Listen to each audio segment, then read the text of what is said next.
వాడి చేతులతో పట్టి పైకెత్తాడు కాబట్టి నాకు మళ్ళీ ఇంకొకసారి పడిపోవలసిన అవసరం లేని స్థితిని కలుగుతుంది, కాబట్టి వీడి దగ్గర పోతానన్నారు. ఈ మాట తల్లి అన్నందుకు కొన్ని కోట్ల జన్మలు అనుభవించవలసిన పాపపుణ్యములను ఆఖరి రోజున తీసేసి మోక్షం ఇచ్చేశారు. ఇందుకు ఇచ్చారు మోక్షం తప్ప స్వార్థంతో ఇయ్యలేదు అని రాసుంది. అమ్మ బాబోయ్, ఆనాడు అడిగిన ప్రశ్నకి ఆయన ఇచ్చిన పుస్తకంలో ఎగిరిన పేజీలో జవాబుంది.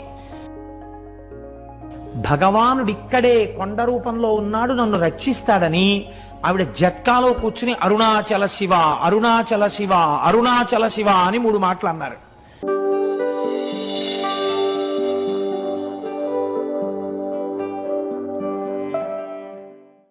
నేను తెల్లబోయిన సన్నివేశం మీకు చెప్తున్నాను.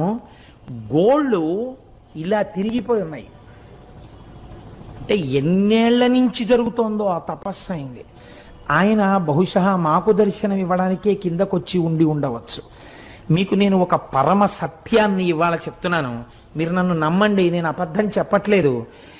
ఆయన నన్ను అడిగారు, పక్కకి తీసుకెళ్లి గిరి ప్రదక్షిణం చేస్తుంటే మీకు రమణులు అంటే ఎందుకు ఇంత ఇష్టం అని అడిగారు. అడిగితే ఏదో పుస్తకాల్లో చదువుకున్న 4 మాటలు తప్ప నాకేం తెలుసు కనుక ఆ రమణులు అంతటి వారండి, రమణులు ఇంతటి వారండి, నేను చదువుకున్నవేవో చెప్పా. ఆయన అన్నారు, మీరు చెప్పినట్టు రమణుడు గొప్పవాడు కాడు, రమణుడు దొంగ, రమణుడు స్వార్థపరుడు. లేకపోతే రమణుడి కోసం కొన్ని వేల మంది వచ్చారు అరుణాచలం. ఎవరికి ఇచ్చాడు మోక్షం? వాళ్ళ అమ్మగారికి ఇచ్చాడు. వాళ్ళ అమ్మగారికి మోక్షం ఇవ్వడం గొప్ప, స్వార్థం కాదా అంటే నేనన్నాను, లేదండి ఆయనతో పాటే ఉన్న ఇంకొక ఆయనకు కూడా ఇవ్వబోయారు, ఆయన జీవుడేమో జారిపోయాడు, ఇవ్వలేకపోయారు అన్నాను. అంటే ఆయన అన్నారు, అది కాదు, రమణులు వాళ్ళ తల్లి గారికి మోక్షం ఇవ్వడాన్ని మీరు సమర్థించడానికి మీకు ఏమన్నా ఆధారం ఉందా అన్నారు నా దగ్గర. ఏమిట్రా ఇంత భక్తితో మనం వస్తే ఈయన ఇంత గడ్డు ప్రశ్న వేశాడు, ఈ కోణంలో నేను అసలు ఎప్పుడూ ఆలోచన చేయలేదు, ఏంటి ఇలా అడిగారు చిత్రంగాను అని నేను చాలా ప్రయత్నం చేద్దాం అనుకున్నాను, కానీ నాకే నచ్చలేదు ఎలా సమర్థించాలో. అలా కాసేపు నడిచాం, ఒక 10 నిమిషాలు మౌనంగా. ఆయన అన్నారు, చూశారా మీకు దొరకలేదు కారణం, అమ్మకి ఎందుకు మోక్షం ఇచ్చారో మీకు తెలియలేదే అన్నారు. అంటే ఏవో మీరు చెప్తున్న కోణంలో మాత్రం నాకు తగిన సమాధానం దొరకట్లేదు అన్నాను. అంటూ నేను అన్నాను అలా ఆయనతో వెడుతూ, ఒకానొకప్పుడు 1950లో ఆయన శరీరం విడిచిపెట్టక ముందు ఇలా తిరుగుతున్నప్పుడు ఆయనతో పాటు వెళ్ళిన వాళ్ళు ధన్యులు, వాళ్ళు ఎంత గొప్పగా ఆయనతో పాటు కలిసి వెళ్ళుంటారో, ఆయన కొండ దిగుతున్నప్పుడు చూస్తూ ఉండుంటారో అన్నాను. అలా మీకు చూడాలనుందా అన్నారు ఆయన. ఇది 2వ ప్రశ్న. అంటే నాకు ఈ ప్రశ్నకి కించిత్ కోపం వచ్చింది. నేను అన్నాను, అలా చూడాలంటే జరుగుతుందా అండి, ఇప్పుడు కనపడతారా రమణులు, ఆ ప్రశ్న ఏమిటి అన్నాను. ఆయన నవ్వారు. అంతే, మా మధ్య అంతే సంభాషణ జరిగింది. మేము వెళ్ళిపోయి మర్నాడు నేను వచ్చేస్తున్నాను రమణాశ్రమం నుంచి, బయలుదేరిపోతున్నాను, చెన్నై వెళ్ళిపోవాలి, బస్సులు ఎక్కే హడావిడిలో ఉన్నాం. ఆయన మళ్ళీ ఠంగులు కనపడ్డారు. కనపడి ఓ చేట్ సంచి ఒకటి ఇస్తూ ఉంటారు రమణాశ్రమంలో పుస్తకాలు కొనుక్కున్నప్పుడు.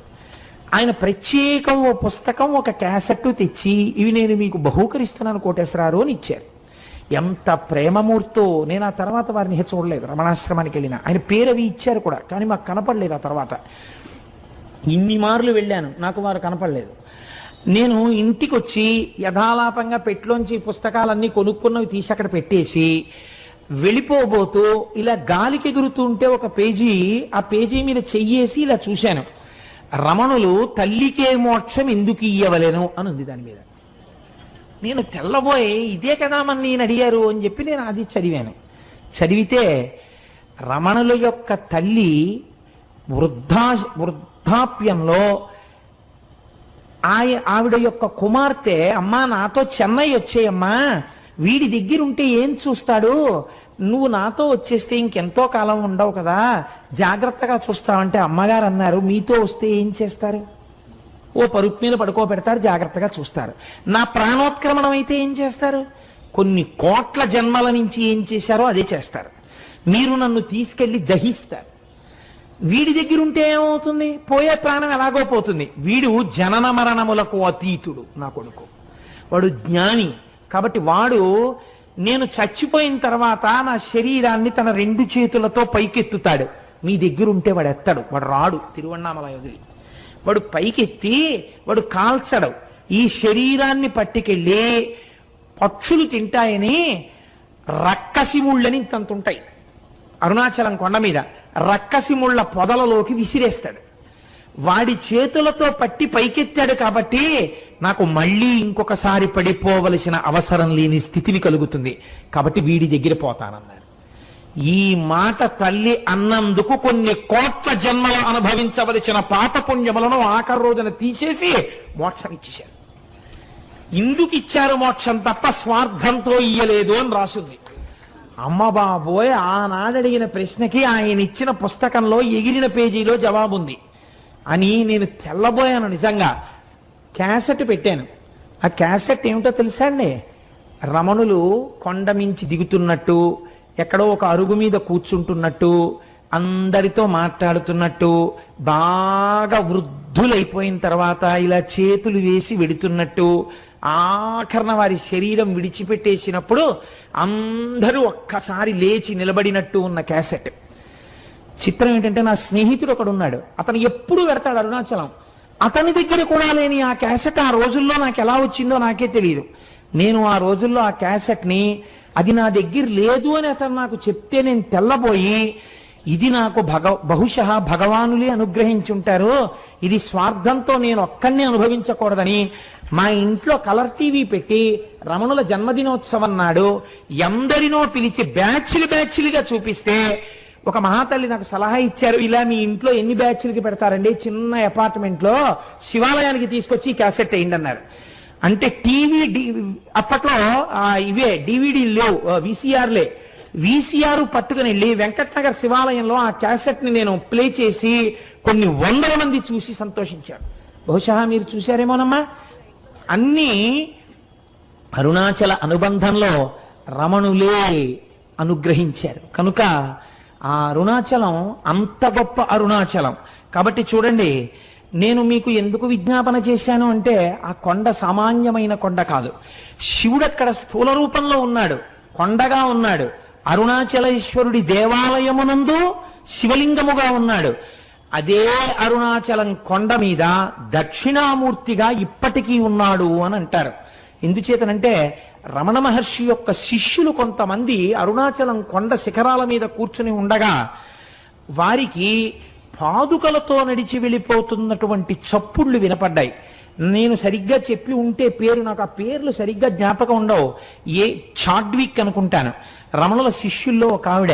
ఆ చాడ్విక్ అన్న ఆవిడ ఒకసారి అరుణాచల శిఖరం మీద కూర్చుని ఒక ప్రదోష వేళలో ఆవిడేదో సంగీతంలో ఉండేటటువంటి రాగముల గురించి ఆలోచన చేస్తూ పాడుకుంటున్నారు.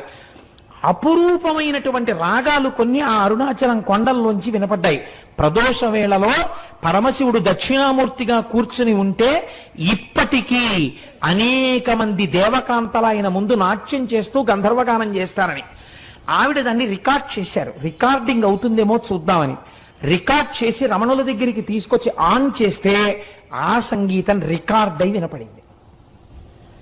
అరుణాచలం అంత పరమపావనమైన క్షేత్రం. ఇప్పటికీ దక్షిణామూర్తిగా పరమశివుడు దాని యందు కూర్చుని ఉన్నాడు అని పెద్దలు విశ్వసిస్తారు. అటువంటి అరుణాచలంలో ఒక మహానుభావుడు, కాళ్ళు ఉండేవి కావు ఆయనకి, ఆయన అరుణగిరికి ప్రదక్షిణం చేద్దామని కేవలం పిరుదుల మీద డేకుతూ వెడుతున్నాడు. వెడుతుంటే చచ్చు పడిపోయినటువంటి కాళ్ళు తిరిగి సత్తువని పొంది ఆయనకి కాళ్ళు వచ్చాయి. అరుణాచల ప్రదక్షిణం, అరుణగిరి ప్రదక్షిణం అంత గొప్పది. అలాగే ఒకానొకప్పుడు ఒక సంపన్నురాలు తిరువణ్ణామలై రైల్వే స్టేషన్లో దిగి ఒక పెళ్లికి వెళ్ళడం కోసమని తిరువణ్ణామలై వచ్చి ఒక జట్కా మాట్లాడుకుని వెడుతుంటే ఆ జట్కా వాడు ఆ కొండలలోకి అరణ్యంలోకి తీసుకుపోతున్నాడు. ఆవిడ, ఇదేమిటి ఇలా తీసుకెడుతున్నావు అంటే, నోరు విప్పితే చంపేస్తానన్నాడు. భగవానుడు ఇక్కడే కొండ రూపంలో ఉన్నాడు, నన్ను రక్షిస్తాడని ఆవిడ జట్కాలో కూర్చుని అరుణాచల శివ, అరుణాచల శివ, అరుణాచల శివ అని 3 మాటలు అన్నారు. అనేసరికి పెద్ద పెద్ద టార్చ్ లైట్లు వేసుకుని ఒక పోలీస్ టీం ఒకటి అక్కడికి వచ్చింది. వచ్చి వెంటనే ఈ దొంగని పట్టుకుని దేహశుద్ధి చేసి ఆవిడ్ని కారు ఎక్కించుకుని పెళ్లి జరగవలసిన కళ్యాణ మంటపం దగ్గరికి తీసుకెళ్లి ఆవిడ్ని విడిచిపెట్టారు. ఆవిడ మహాసంపన్నురాలు, చదువుకున్నది. నన్ను ఇంత రక్షించారు కనుక మీ నెంబర్స్ ఇవ్వండి, మీ బ్యాడ్జ్ నెంబర్స్, రేపు మీ పోలీస్ స్టేషన్లో నేను కొంత అమౌంట్ ఇచ్చి మీకు క్యాష్ అవార్డు ఇమ్మని వచ్చి నేను మీకు బహూకరిస్తానని చెప్పి ఆవిడ నెంబర్స్ తీసుకున్నారు. తీసుకున్న రాత్రి పెళ్లికి అటెండ్ అయ్యి మర్నాడు తన బంధువులతో కలిసి పోలీస్ స్టేషన్కి వెళ్ళి, నిన్న రాత్రి నన్ను కొంతమంది పోలీసులు రక్షించారు, వాళ్ళ నెంబర్లు ఇవి, వాళ్ళకి క్యాష్ అవార్డు ఇవ్వండి అని చెప్పి ఆవిడ ఇస్తే, తమిళనాడు పోలీసు సర్వీస్ లో ఈ నెంబర్లు ఉన్న పోలీసులు లేరమ్మా, ఈ నెంబర్లు లేవని చెప్పారు. పరమశివుడే ఆ రూపంతో వచ్చి ఆవిడ్ని రక్షించాడు ఆ రోజున. అలాగే ఎంతమందికో మహానుభావుడు ఒకానొక సమయంలో ఒక ఆంగ్లేయుడు, ఆయన బూటు లేకపోతే అడుగు తీసి అడుగు వెయ్యలేడు. అటువంటి వాడు బూట్లతో ప్రదక్షిణం చేద్దామని వెడుతుంటే బూటు చిరిగిపోయింది. కటిక చీకటి, బూటు కుట్టేవాడు లేడు. కుట్టేవాడు లేక నేను ఎలా రక్షింపబడతానని భగవాన్ రమణులు చెప్తుంటారు. అరుణాచల ఈశ్వరుడే కాపాడుతుంటాడని అరుణాచల శివ అరుణాచల శివ అరుణాచల శివ అంటూ నించున్నారు. ఎక్కడి నుంచి వచ్చాడో అంతలో చెప్పులు కుట్టేవాడు వచ్చి, అయ్యా మీ బూటు కుట్టనా అండి అని కుట్టేసి ఆయన అలా ఉండిపోయాడు. అంతే, ఆ అరణ్యంలోంచి అరుణాచలంలోకి వెళ్ళిపోయాడు. ఆయన బూట్లు కుట్టి వెళ్ళాడు, ఆ బూట్లతో ఆయన గిరి ప్రదక్షిణం చేశాడు. ఇలా ఎంతమందో ఎన్ని రకాలుగానో ఆ అరుణాచల గిరి ప్రదక్షిణంలో అనుభూతులను పొందారు. నేనైతే మీకు ఒకటి మనవి చేస్తాను. ఇప్పటికీ అరుణాచలంలో మనకు ఒక ఆశ్చర్యమైన సంఘటన కనపడుతుంది. మీకు ఏ దేవాలయంలో ఎవ్వరూ కూడా 5 పైసలు వెయ్యండి అని అడగారు. నాకు ఇప్పటికీ చాలా ఆశ్చర్యంగా ఉంటుంది. 150 మంది వెళ్ళామనుకోండి, సాధారణంగా వాళ్ళు ఏమనుకుంటారు, 150 మంది వచ్చారు మీ గోత్రనామాలు చెప్పండి అనాలి. వాళ్ళు అనరు. వాళ్ళు మీరు పళ్ళెల్లో ఏం వేస్తారని అడగరు. వాళ్ళందరికీ చేతిలో చిటికిడి చిటికిడి చిటికిడి చిటికిడి విభూతి పెట్టేస్తారు. నమస్కారం పెట్టుకుని వెళ్ళిపోతుంటే, ఇదే వీళ్ళు అసాధ్యం కూడా ఇంతమంది వచ్చారో రూపాయి లేదని వాళ్ళు అనరు. అర్ధరాత్రి 1 గంటకి 2 గంటలకి ఒకే ఒక విదేశీ వనిత వర్షం పడుతుంటే అరుణాచలానికి గిరి ప్రదక్షిణం చేస్తూ వెళ్ళిపోతూ ఉంటుంది. ఎవరండి? హిందూ మతస్థులు కారు, విదేశాల నుంచి వచ్చినటువంటి ఎందరో వనితలు, నిండు యవ్వనంలో ఉన్న వాళ్ళు వర్షధారలలో తడిసిపోయిన బట్టలతో ఒక్కరే గిరి ప్రదక్షిణం చేస్తుంటారు. వాళ్ళని చెనకిన వారు కానీ, వాళ్ళ వెనక పడ్డవారు కానీ, వాళ్ళతో పరిహాసమాడిన వాళ్ళు కానీ మీకు గిరి ప్రదక్షిణంలో కనపడరు. నేను ఒకసారి చూసి తెల్లబోయాను. మీకు ఒక విచిత్రమైన విషయం చెప్పనండి. ఆ పిల్లవాడి తల్లిదండ్రులు కానీ వాళ్ళెవరూ నాకు ఇప్పుడు జ్ఞాపకంలో లేరు. నాకు ఒక 2 సంవత్సరాల క్రితం ఆ కుటుంబం వాళ్ళు నా దగ్గరికి తరచూ వస్తుండేవారు. నేను ఉపన్యాసాలు కాకినాడలో చెప్తుంటుంటే ఇంజనీరింగ్ చదువుకుంటున్న పిల్లవాడు అతను, అప్పుడు 2nd ఇయర్ చదువుతుండేవాడు. నేను తరచూ చంద్రశేఖర పరమాచార్య స్వామి వారి గురించి చెప్తుంటే అతను నా దగ్గరికి వచ్చి అడిగాడు, నేను మీ ఉపన్యాసాలు విని కించిత్ ప్రేరణ పొందానండి, నేను మీకు చంద్రశేఖర పరమాచార్య స్వామి వారిని గీసి ఇవ్వాలనుకుంటున్నాను, ఎటువంటి చంద్రశేఖరులు మీకు కావాలని అడిగాడు. అంటే నేను ఎలాంటి చంద్రశేఖర పరమాచార్య స్వామిని వారిని కోరితే అలాంటి పరమాచార్యుల వారిని గీయగలవా అన్నాను. గీస్తాను అన్నాడు. నేను తెల్లబోయాను. పరమాచార్యుల వారి ఆచమనం చేసే విధానం చాలా ఆశ్చర్యంగా ఉంటుంది. 2 మోకాళ్ళు ఇలా పెట్టి 2 మోచేతులు మోకాళ్ళ మధ్యలో పెట్టి కమండలం కింద పెట్టి ఆచమనం చేస్తారు. ఏది అలాంటి బొమ్మ గీయన్నాను. మీరు నమ్ముతారా? అతను ఒక వైట్ కార్డు బోర్డు మీద పెన్సిల్తో చక్ చక్ చక్ చక్ చక్ చక్ గీసాడు. అది గీసేసి నాకు బహూకరించాడు, పేరు రాసి. నేను తెల్లబోయి అది ఫోటో కట్టించుకుని ఇంట్లో పెట్టుకుంటే ఇప్పుడు సుబ్రహ్మణ్యోత్సవాలకి రాబోతున్నటువంటి స్వరూపానందేంద్ర సరస్వతి స్వామి వారు భిక్షకి మా ఇంటికి వచ్చారు. ఆయన వస్తూనే తిన్నగా ఫోటో దగ్గరికి వెళ్ళిది ఎక్కడిది నీకని అడిగారు. అడిగితే నాకు ఒక ఇంజనీరింగ్ స్టూడెంట్ గీశాడండి అన్నాను. నువ్వు ఏం అనుకోకపోతే ఇది నాకు ఇచ్చేయగలవా అని అడిగారు. తప్పకుండా తీసుకోండి స్వామి అన్నాను. ఆయన వెంటనే తీసుకుని కళ్ళకద్దుకుని తన పరివారానికి ఇచ్చి ఇది మన పీఠానికి చేర్చండి అని ఇచ్చారు. ఆ పిల్లవాడు అరుణాచలం వెళ్ళి నాకు ఫోన్ చేశాడు, నేను అరుణాచలం వచ్చానండి గిరి ప్రదక్షిణం చేయడానికి కోటేశ్వరారు, ప్రారంభం చేస్తున్నానండి అని. ఆ తర్వాత ఒక 4 రోజులు పోయిన తర్వాత నా దగ్గరికి ప్రసాదం పట్టుకుని వచ్చాడు. అతను ఎప్పుడు వెళ్ళాడు గిరి ప్రదక్షిణానికి? మంచి రోహిణీ కార్తెలో వెళ్ళాడు. వెళ్ళి తెలియక చిన్నపిల్లవాడు కదా, విని విని విని విని ఉన్నాడు. ఆ భక్తి పెంచేసుకున్నాడు. ఉదయం 8 గంటలకు బయలుదేరాడు. ఆది అన్నామలై దేవాలయం దగ్గరికి వెళ్ళేటప్పటికి 11 అయింది. అరికాళ్ళన్నీ బొబ్బలెక్కిపోయాయి, ఇంకా కాలు ఇలా పడలేదు. అయ్యయ్యో, నేను ఇంత పూనికతో వచ్చాను, నేను ప్రదక్షిణం చెయ్యలేనా అని ఒక చెట్టు కింద కూర్చుని ఏడ్చేట. ఆ ఏడవడమే క్షణం ఆకాశం అంతా మేఘాలు పట్టి వర్షం ధారల కింద పడిపోయి చల్లబడిపోతే అతను గిరి ప్రదక్షిణం చేసి నాకు అరుణాచలం నుంచే ఫోన్ చేశాడు. నేను ఇటువంటి అనుభూతిని పొందాను కోటేశ్వరరావు, ప్రసాదం పట్టుకుని మీ ఇంటికి వస్తున్నానని నాకు పట్టుకొచ్చి ప్రసాదం ఇచ్చాడు. తరచు నా దగ్గరికి వస్తుండేవాడు ఆ కుర్రవాడు. తర్వాత ఉద్యోగం వచ్చినప్పుడో ఎప్పుడో కూడా నా దగ్గరికి వచ్చాడు. నా దగ్గరికి నేను కొంచెం వచ్చేవాళ్ళని ఎందుకు అనాలి, నాకే జ్ఞాపక శక్తి తక్కువ, గుర్తుండదు. ఇప్పుడు పాపం ఎక్కడికి వెళ్తున్నానని చెప్పాడో, ఎక్కడ ఉద్యోగానికి వెళ్ళాడో. కానీ ఆ పిల్లవాడి ఈ పరమ పవిత్రమైన ఉపన్యాసంలో స్మరింపబడడం చేత అతని జీవితం ఈశ్వరుడి చేత చక్కగా రక్షింపబడుతుంది. కాబట్టి నాకే ఎన్ని అనుభూతులు ఉన్నాయో అరుణాచల క్షేత్రంతో, తెలిసి తెలియని నేను 4 మాటలు చెప్తే నమ్మి వెళ్ళిన వాళ్ళు భక్తి వలన ఎన్ని అనుభవించారో అరుణాచల క్షేత్రంలో. కాబట్టి ఆ అరుణాచలం కొండయందు నమ్మకం పెట్టుకొని ఆ అరుణాచలం వెళ్ళి మీరు ఆ కొండల కింద చూస్తుంటే ఎన్ని తీర్థాలు కనపడతాయో, ఎన్ని చెరువులు కనపడతాయో. చిత్రం ఏమిటో తెలుసా అండి, అరుణాచలానికి ఏకకాలమునందు ప్రదక్షిణం చేస్తారు. ఒకటి మనుష్యులు చేసేటప్పుడు ఎడం పక్క నుంచి తిరుగుతారు, దేవతలు కుడి పక్క నుంచి వస్తారు. అందుకే వాళ్ళకి అడ్డెళ్ళకూడదని చెప్పి అటు వెళ్ళొద్దంటారు కుడి పక్కకి. అరుణాచలగిరి ప్రదక్షిణం చేసేటప్పుడు ఒక మర్యాద ఉంది శాస్త్రంలో. మనంతట మనం తగిలించుకోవడం కాదు, నిజంగా బాగా భక్తులని రుజువేమి అంటే, ఎవరైనా గిరి ప్రదక్షిణం చేసేటటువంటి సమయంలో ఒకవేళ వాళ్ళ యొక్క కాలు కానీ వేలు కానీ తెగి నెత్తురు ధారలై కారితే వేరొకరికి ఆ రక్తధారని ఆపే అధికారము లేదు. సాక్షాత్తు శ్రీ మహాలక్ష్మి వచ్చి తన పట్టు చీర కొంగు చింపి కట్టుకడుతుంది అని ప్రమాణం. ఇది ఎంత నిజమో మీకు చెప్పనండి. నేను ముత్యాల సత్యనారాయణ ఇక్కడే ఉన్నాడు, మాతో హరిప్రసాద్ గారని డిప్యూటీ మేనేజర్ క్వాలిటీ కంట్రోల్ చేశారు మాకు. ఇవాళ పొద్దున్న కూడా వారు నాకు ఫంక్షన్ లో కనబడ్డారు. ఆయన మొదటిసారి అరుణాచలం వచ్చారు భార్యతో, గిరి ప్రదక్షిణం చేస్తున్నారు.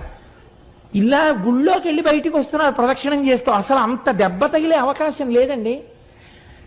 ఆవిడ కాలు వేలు తెగిపోయి నెత్తురు కారింది, పెద్ద మడుగు కట్టింది, అంత రక్తం కారిపోయింది. అడిగిపోయాడు మా సత్యనారాయణ. ఇప్పటికీ నాతో మొన్న కూడా అన్నారు హరిప్రసాద్ గారు, నేను ఆశ్చర్యపోయేది కోటేశ్వరరావు, నేను ఎంత ప్రయత్నించా కానీ రక్తధార ఎక్కడి నుంచి వచ్చిందోనయ్యా. ఓ పెద్ద ఆవిడ కొండలోంచి పరుగున వచ్చింది, వచ్చి ఉండవా అని గబక్క లోపలికెళ్ళి 4 ఆకులు తీసుకొచ్చి పిండిందిలాగా, పిండగానే రక్తం కట్టేసింది. ఆవిడ కొంగు చింపి కట్టు కట్టిందయా. ఎంత ఆశ్చర్యం. డాక్టర్ దగ్గరికి తీసుకెళ్తే కళ్ళేరు తగ్గిపోతుందని కుట్లేసాడు, తగ్గిపోయింది. ఎంత చిత్రం అన్నారు. అయ్యా మీరు ఎంత భాగ్యవంతులండి, మీ ఆవిడ ఎంత పుణ్యం చేసుకున్నదో, ఎంత మంచి హృదయమో. కాకపోతే ఆవిడికి లక్ష్మీదేవే కట్టు కట్టిందండి. మీరు నమ్మండి, స్కంద పురాణం అలా చెప్పిందని చెప్పాను నేను. ఏం సత్యనారాయణ నిజమా కదా? లేచి నిలబడి చెప్పు, లేకపోతే నేను అబద్ధం చెప్పాను అనుకుంటాను.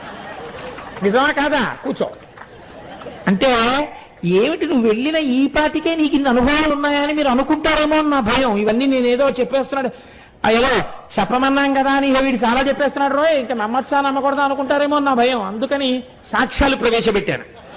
కాబట్టి అరుణాచలం అరుణాచలమే, దాని పేరే అరుణాచలము. అచలము అంటే కదలని వాడు, కదలనిది అంటే జ్ఞానము. ఎప్పుడు తనలో తాను రవించేటటువంటి పరమేశ్వరుడు అచలుడై ఉంటాడు. అరుణము అంటే ఎర్రనిది, కారుణ్యమూర్తి, అపారమైన దయ కలిగినది అమ్మ. అమ్మ అయ్య కలిసినదే అరుణాచలము కొండ. కాదు అరుణాచలంలో ఉన్నటువంటి శిలలను తీసుకెళ్లి అమెరికా సంయుక్త రాష్ట్రాల్లో ఉన్న శాస్త్రవేత్తలు అక్కడ ఉండే ప్రయోగశాలలో పరిశీలన చేశారు. చేస్తే వాళ్ళు అన్నారు, ఈ అరుణాచలం కొండ హిమాలయ పర్వతాల కన్నా ముందుది. ఇది ఎప్పుడు ఏర్పడిందో మేము చెప్పలేం. ఎందుకంటే అగ్నిహోత్రములో తప్తమై ఘనీభవించిన మొదటి రాళ్లే అరుణాచలం కొండ అని వాళ్ళు నిర్ధారణ చేశారు. మేము చెప్పలేం దీని కాలం అని. మన పురాణం ఏమని చెప్పిందో తెలుసా అండి? స్కాందం. ఈ అరుణాచలం కొండ కృతయుగంలో ఇది మట్టిగా లేదు, ఒక పెద్ద జ్యోతి ఇక్కడ ప్రకాశిస్తూ ఉండేది. ఆ జ్యోతికే ప్రదక్షిణం చేసేవారు ఆ రోజుల్లో. ఉపాసనా బలం అలా ఉండేది. కాబట్టి రాను రాను రాను రాను ఉపాసనా బలం తగ్గిపోయి శరీరములు ఆ శక్తిని తట్టుకోలేని స్థితి వస్తే ఒక్కొక్క యుగంలో ఆ కొండ ఒక్కొక్క రూపుని మార్చింది. ఆ కొండ త్రేతాయుగంలో బంగారు పర్వతమైనది. బంగారు పర్వతానికి ప్రదక్షిణం చేసేవారు. ద్వాపరయుగం వచ్చేసరికి ఆ కొండ రాగి పర్వతమైనది. కలియుగం వచ్చేసరికి అది శిలారూపమును దాల్చినది.